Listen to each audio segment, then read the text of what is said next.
আসুন, আজ আপনাকে আমি একটা গল্প শোনাই। একবার এক চক্ষুহীন মানুষ মন্দিরে গেল ঈশ্বরের দর্শন করার জন্য। এবারে যখন ওখানে উপস্থিত লোকেরা জানতে পারল যে এই ব্যক্তি চক্ষুহীন, তখন কিছু লোক তাকে উপহাস করতে শুরু করে দিল। যে ব্যক্তি সম্পূর্ণরূপে দৃষ্টিহীন, সে কি করতে এসেছে এখানে? হয়তো সে ঈশ্বরের কাছে নালিশ করতে এসেছে যে কেন আপনি আমার দৃষ্টি কেড়ে নিলেন। কিন্তু এই সকল কথায় সেই চক্ষুহীন ব্যক্তি নিজেকে নিরাশ হতে দিল না। সে হাসল আর শুধুমাত্র একটাই কথা বলল সে, মানলাম যে আমার ভাগ্য আমার থেকে আমার দৃষ্টি কেড়ে নিয়েছে, কিন্তু আমি অভাগা নই, কারণ আমার ঈশ্বর, উনি আমায় দেখতে পাচ্ছেন।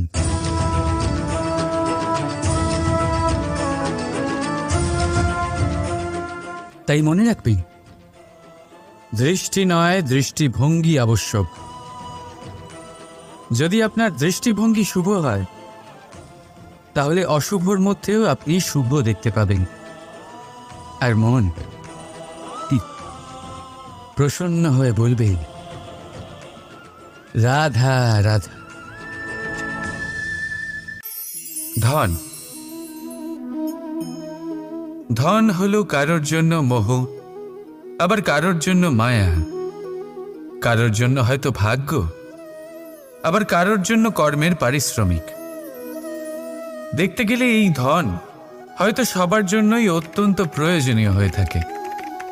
সেই জন্যই তো মানুষ নিজের সমস্ত জীবন অতিবাহিত করেন এই ধন অর্জন করার জন্য। অনেক মানুষ এমনও হয় যাদের সমস্ত জীবন এই ধন অর্জন করতেই কেটে যায়।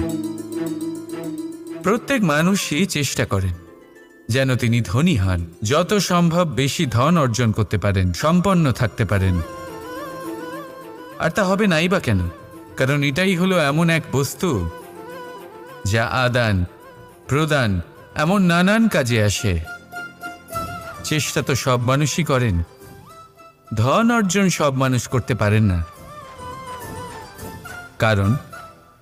কারণ হলো এটাই যে মানুষ ভাবেন যে তার কাছে কিছু ধন এলে তারপর তিনি কিছু করে দেখাবেন, আর ধন ভাবে যদি এই মানুষ কিছু করে দেখান তাহলে আমি তার কাছে আসব।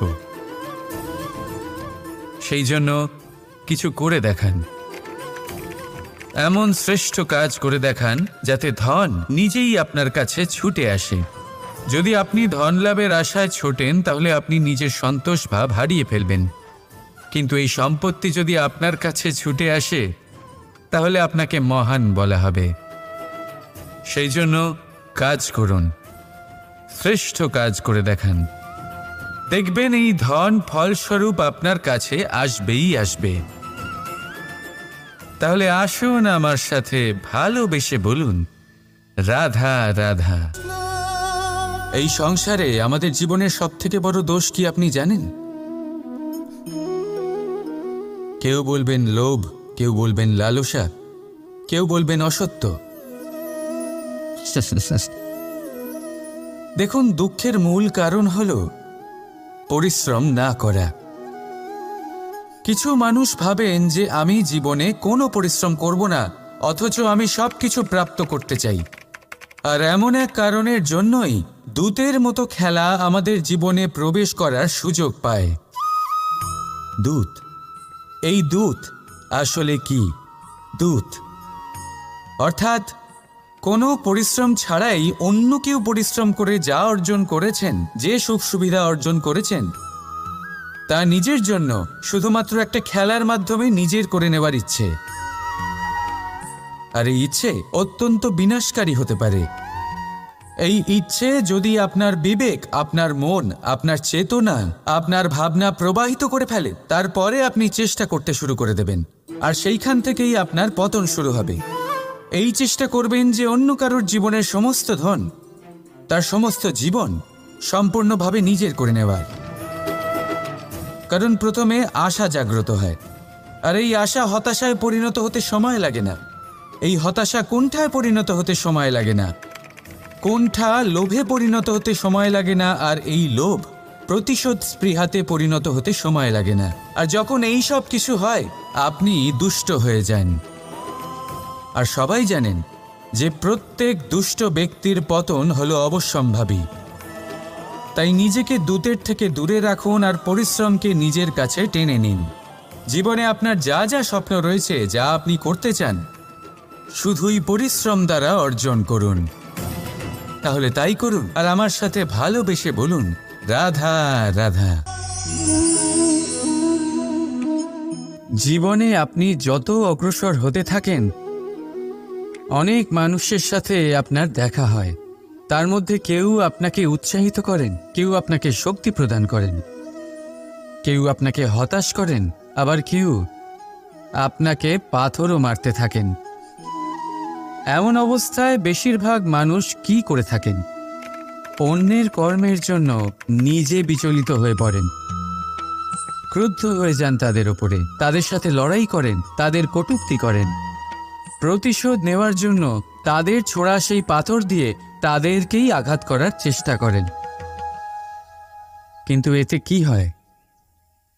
এই হলো আপনার লক্ষ্য, আর এই হলো আপনার পথ।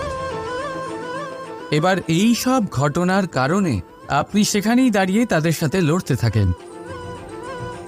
তাতে সাফল্য লাভ হয়, কিন্তু আপনার নয়। সাফল্য তাদের যারা আপনাকে আটকাবার উদ্দেশ্য নিয়ে আপনার ওপর পাথর মারা শুরু করেছিল। যদি তার বদলে সেই পাথর একত্রিত করে আপনি নিজের একটা বাড়ি বানান, তাহলে আপনাকে যারা পাথর মেরেছেন তাদের সংখ্যা আস্তে আস্তে কমে যাবে। আপনিও না থেমে আপনার লক্ষ্যের দিকে অগ্রসর হতে পারবেন। তাই তাদের সাথে লড়াই করে অযথা নিজের সময় নষ্ট করতে চান, নাকি মনস্থির করে নিজের লক্ষ্যের দিকে এগিয়ে যেতে চান? সিদ্ধান্ত আপনার। রাধা রাধা। কখনো এটা ভেবে দেখেছেন কোনো বিশেষ স্থানে বা বিশেষ পরিস্থিতিতে সবথেকে বেশি গুরুত্বপূর্ণ কি হতে পারে? যদি শরীরের কথা বলি তাহলে সবথেকে বেশি গুরুত্বপূর্ণ হলো মস্তিষ্ক আর মন। যদি ব্যবসার কথা বলি তাহলে সবথেকে গুরুত্বপূর্ণ হলো ধন। রাজ্যের বিষয়ে কথা বললে সবথেকে গুরুত্বপূর্ণ হলো রাজা। আর সমাজের কথা যদি বলি তাহলে সবথেকে গুরুত্বপূর্ণ হলো আমাদের গুরু। এবার এই সব গুরুত্বপূর্ণ কারণ এদের হাতেই সব থাকে। দেখুন, হয় এরা আমাদের উত্থানের পথে নিয়ে যেতে পারে অথবা আমাদের পতনের দিকে নিয়ে যেতে পারে। এবার যদি কোনো অসামান্য রাজা হন যিনি কিনা সত্যবাদী, যিনি একজন ভালো রাজা, তাহলে তিনি সেই দেশকে, সেই রাজ্যকে বিকাশের পথে নিয়ে যাবেন, আর নয়তো অন্ধকারের পথে নিয়ে যাবেন। যদি এবার গুরুর কথা বলা হয় তাহলে জেনে রাখুন, গুরু যদি শ্রেষ্ঠ হন তাহলে সংস্কৃতির সর্বশ্রেষ্ঠ স্তরে উনি এই সমাজকে নিয়ে যাবেন। যদি গুরু পাখণ্ডী হন, লোভী হন, লালসাগ্রস্ত হন, তাহলে এই সমাজেও এই পাখণ্ডতা, এই লোভ, এই লালসাই প্রকাশিত হবে। ঠিক এইভাবেই জীবনে, মানুষের জীবনে প্রেমেরও এক গুরুত্বপূর্ণ স্থান রয়েছে। যদি মানুষের মনে প্রেম থাকে তাহলে ধরে নিন সে জীবিত রয়েছে, আর যদি না থাকে তাহলে সে মৃতই প্রায়। যদি রাধা কৃষ্ণের বিষয়ে কথা বলি, বলবো কৃষ্ণের জীবনে যদি রাধা থাকে তাহলেই কৃষ্ণ হলো কৃষ্ণ, আর যদি রাধা না থাকে তাহলে কৃষ্ণ হলো যে কোনো পশুরই সমান। আসলে পশু থেকে মানুষ হওয়ার এই যে যাত্রা, এর আধার হলো প্রেম। এই প্রেমকে মনে জাগ্রত করে রাখুন আর আমার সাথে ভালোবেসে বলুন, রাধা রাধা। শক্তি, সামর্থ্য, প্রাবল্য এসব কোথা থেকে আসে? কোথা থেকে এগুলো প্রাপ্ত করা যায়? সেই লক্ষ্য দ্বারা যা আমরা প্রাপ্ত করতে পারি, নাকি সেই সংঘর্ষ দ্বারা যা আমরা জয় করতে পারি? না, এখান থেকে শক্তি লাভ করা সম্ভব নয়। যখন আপনার সামনে এমন কোনো লক্ষ্য থাকবে যাকে ভেদ করা অসম্ভব মনে হবে, তাও আপনি চেষ্টা করতে থাকবেন। আপনার সামনে এমন এক সংঘর্ষ থাকবে যা জয় করা সম্ভবই নয়, তাও আপনি চেষ্টা করতে থাকবেন। তখন আপনার শক্তি বৃদ্ধি পায়। অসম্ভবকে সম্ভব করে দেখালে শক্তির বৃদ্ধি হয়। দেখুন, যা সম্ভব তা তো যে কেউ করতে পারে। যা অসম্ভব কিন্তু আপনি চাইছেন, তা পূর্ণ করুন। সেই লক্ষ্য প্রাপ্ত করুন। সেই সংঘর্ষের ওপর জয়লাভ করুন। প্রয়াস তো করে দেখুন। এই চেষ্টার দ্বারা এই শক্তির বৃদ্ধি হয়। আর যখন সেই শক্তি উচ্চ স্তরে পৌঁছে যাবে, তখন আপনি অসম্ভবকে সম্ভব করে দেখাবেন। তাই জীবনে চেষ্টা করতে থাকুন, আর আমার সাথে ভালোবেসে বলুন, রাধা রাধা।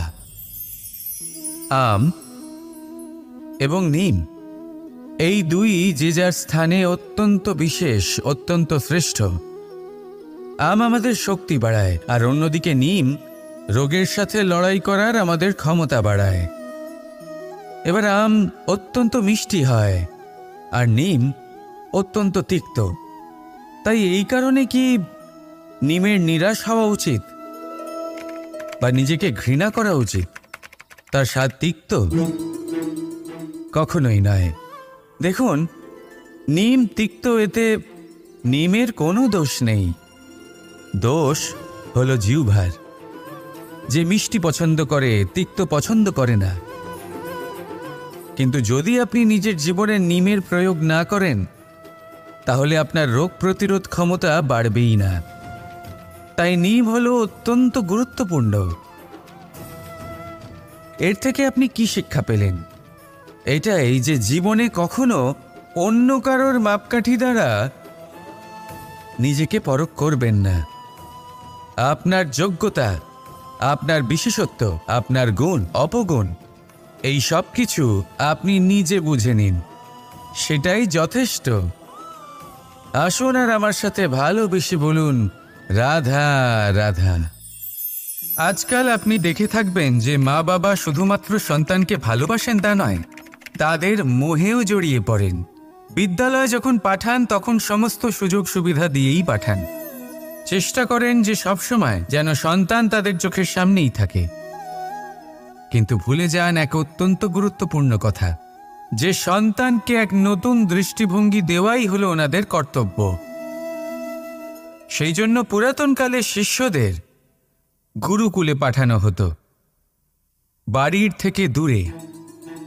কারণ বাড়ি ছেড়ে যাওয়া এক সন্তানের জন্য, এক শিষ্যের জন্য অত্যন্ত শুভ লক্ষণ হয়।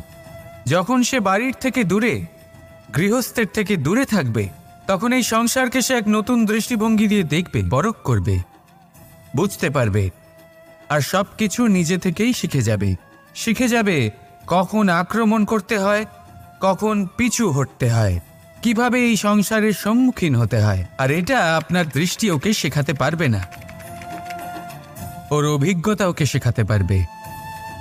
তাই মনে রাখবেন, যদি আপনি চান যে আপনার সন্তানের বিকাশ হোক, তাহলে অনেক সময় ওকে নিজের থেকে দূরে নিয়ে যেতে হয়।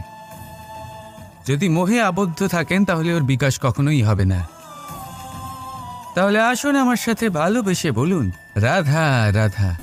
এই সংসারে মাতা পিতা তার সন্তানকে সব থেকে বড় উপহার কি দিতে পারেন?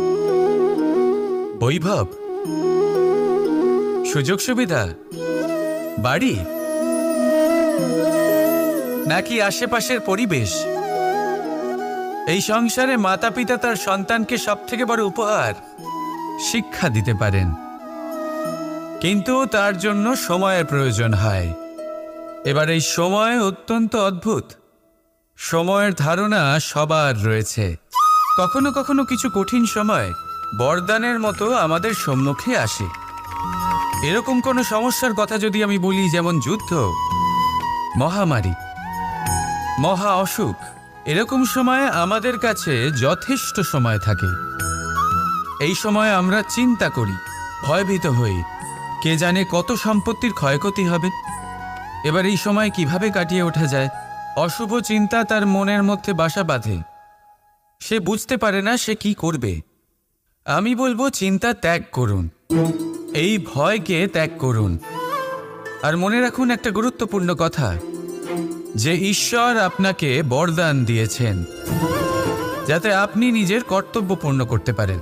কর্তব্য, নিজের পরিবারকে সময় দেওয়া, নিজের সন্তানকে শিক্ষা দেওয়া, তাদের সাথে বসুন, কথাবার্তা বলুন, আলোচনা করুন। কিছু কথা তারা বলবে, কিছু আপনি বলবেন, কিছু আপনি শিখবেন, কিছু তারা শিখবে। তাদের সাথে খেলা করুন, তাদের সাথে পূর্বপুরুষের গল্প করুন। এইসব করলে তাতে না শুধু তাদের ভবিষ্যৎ উজ্জ্বল হবে, বরং আপনিও সন্তুষ্টি পাবেন। ভয়ভীত হবেন না। আজ বর্তমানে আপনি কি করতে পারেন যাতে আপনার বর্তমান সঠিক হবে এবং ভবিষ্যৎ উজ্জ্বল হবে, তাতে একাগ্র হন। সব কিছু শুভ হবে। রাধা রাধা। বিবাহ। একজন নারীর জীবনে বিবাহের গুরুত্ব কতটা? আসুন আমরা কথা বলি রুক্মিণীকে নিয়ে। একজন নারী যিনি পবিত্র মানসিকতা নিয়ে কাউকে ভালোবেসেছেন, তাকে বিয়ে করতে চেয়েছেন। এবার বিয়ে মানে কাউকে পাওয়া, মানে কারোর হাত ধরে আগামী সমস্ত জীবন তার সাথে কাটিয়ে দেওয়া। এবার আমার হাত ধরে রুক্মিণী বিয়ের সুখ তো নিশ্চয়ই পেয়েছে, কিন্তু ওর এই প্রেমের যাত্রা এর অন্ত হলো না, বরং তা শুরু হলো। এবার রুক্মিণীর জীবনে সেই অধ্যায় শুরু হয়ে গেছে যেখানে ওকে সেই মানুষকে বুঝতে হবে যার হাত ধরে সমস্ত জীবন অতিবাহিত করার সিদ্ধান্ত নিয়েছে সে। এবার এরকম একটা সময় প্রত্যেকের জীবনে এসে থাকে। প্রত্যেকের মানে আপনারও।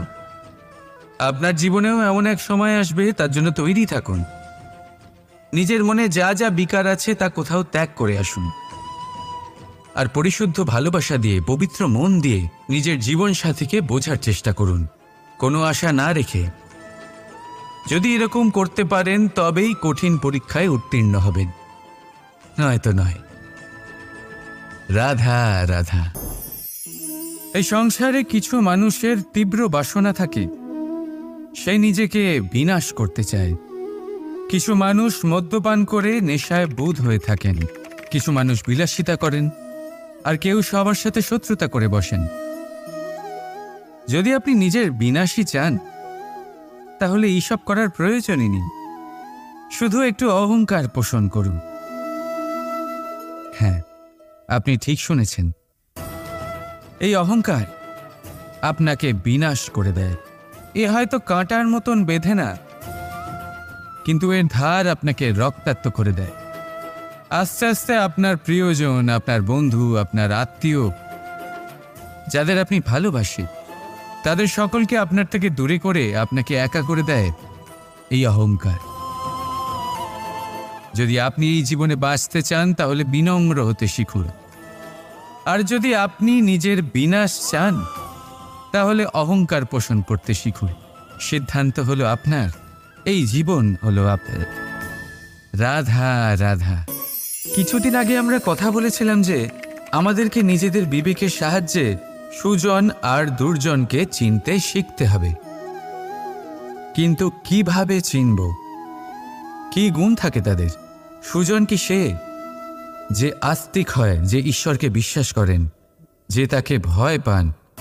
নাকি দুর্জন সে যে ঈশ্বরকে বিশ্বাস করেন না, তাকে ভয় পান না, শুধুমাত্র নিজের কাজ করে যান? আপনাকে বলে দিই, এই সুজন না তো আস্তিক হয় আর না তো নাস্তিক, তারা বাস্তবিক হয়। তাহলে আসুন আর বাস্তবিকতাকে চিনুন, আর জীবনে শুধুমাত্র আনন্দ লাভ করুন। আর আমার সাথে ভালোবেসে বলুন রাধা রাধা। জীবনে সবাই অগ্রসর হতে চান, নিজের লক্ষ্যে পৌঁছতে চান, সাফল্য লাভ করতে চান, কিন্তু সবাই তা করতে পারেন না। তারপর সেই কারণ খোঁজার চেষ্টা করতে থাকেন যার জন্য তিনি অসফল হয়েছেন। তাতেও বেশিরভাগ মানুষ ভুল বাছাই করে ফেলেন। যদি আমি আপনাকে এই কথা বিস্তারিতভাবে বোঝাই তবে বিষয়টা অনেকটা এরকম: যদি আমার দাঁতে ব্যথা হয় তাহলে পেট ব্যথার আরোগ খেলে কোনো লাভ হবে না। যদি ভিতে সমস্যা থাকে তাহলে আমরা বাড়ি যতই সাজাই তা অবশ্যই ভেঙে পড়বে। যদি আমরা জীবনে অগ্রসর না হতে পারি তাহলে কারণ আমাদের পায়ের ব্যথা নয়, আমাদের সীমিত চিন্তা। যদি আমরা আমাদের ভাগ্য, আমাদের ভবিষ্যৎ না লিখতে পারি তাহলে তার কারণ কিন্তু ভাঙা কলম নয়, অন্যের প্রতি ঈর্ষা। যদি মহান কর্ম করার পরেও যশ প্রাপ্তি না হয় তাহলে তার কারণ শরীরের আলস্য নয়, মনে বসবাস করা লোভ। তাই সবার আগে নিজের অসফলতার কারণ সঠিকভাবে বোঝার চেষ্টা করুন, আর তারপর ঠিকভাবে সেখান থেকে বেরিয়ে আসার চেষ্টা করুন। আপনি সাফল্য অবশ্যই লাভ করবেন, কেউ আপনাকে আটকাতে পারবে না। শুধু ভালোবেসে বলতে থাকবেন, রাধা রাধা।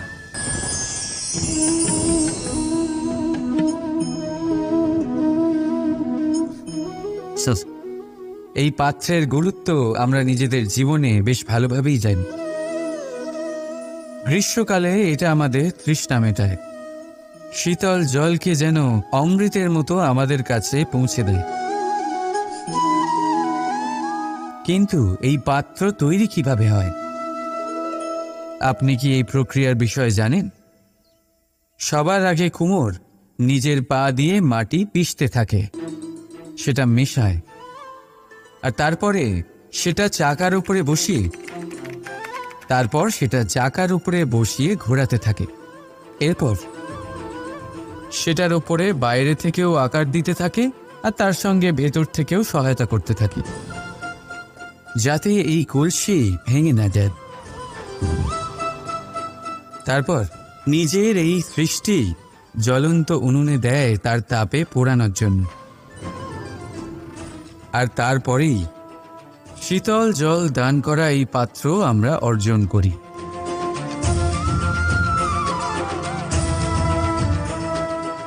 একজন সর্বশ্রেষ্ঠ গুরুও তাই করেন। সবার আগে আমাদের মনের ভাবনাগুলিকে অন্তর থেকে বার করার জন্য আমাদের পিষতে থাকেন, তারপর দৃঢ়ভাবে আমাদের আকার দেন, আবার তার সাথে সাথে আমাদের সাহায্যও করেন।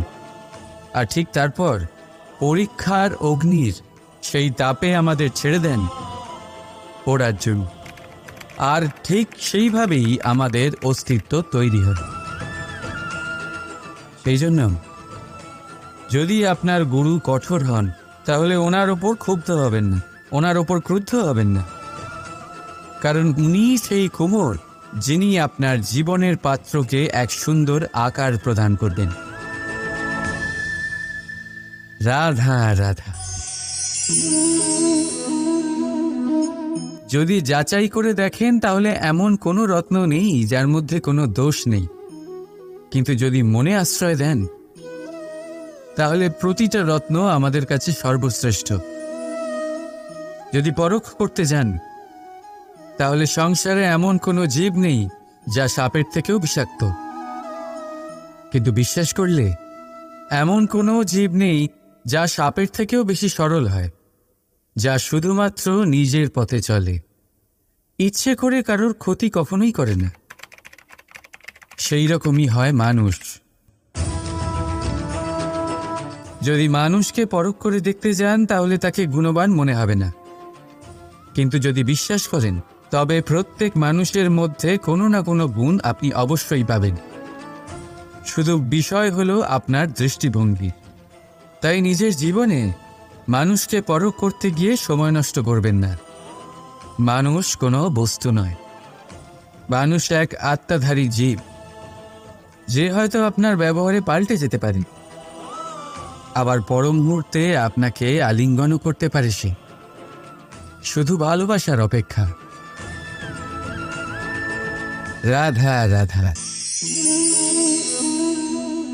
ক্রোধ মনের এমন এক অবস্থা যখন মানুষ তার মনের অবাধ্য হয়ে কাজ করে। লোভ মনের সেই অবস্থা যেখানে স্বার্থ করুণার থেকে আগে কাজ করতে থাকে।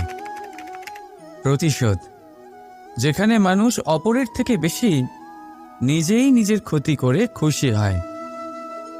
আর হিংসা যেখানে মানুষ নিজের অস্তিত্বই হারিয়ে ফেলে, সে সম্পূর্ণ আলাদা হয়ে যায়। অপরদিকে আনন্দ সেই অনুভূতি যেখানে আত্মা শরীরের থেকে বেশি প্রসন্ন হয়। আর প্রেম সেই পরম অনুভূতি যেখানে আমাদের দুঃখ সবার মাঝে ভাগ হয়ে যায় আর সবার সুখ আমাদের মধ্যে মিশে যায়। তাই আপনি ক্রোধ, হিংসা, লোভ আর প্রতিশোধের আগুনে জ্বলবেন, নাকি আনন্দে থেকে প্রেমের সাথে এই জীবন উপভোগ করবেন? সিদ্ধান্ত আপনার, কারণ আমি আমার সিদ্ধান্ত আগেই নিয়ে নিয়েছি।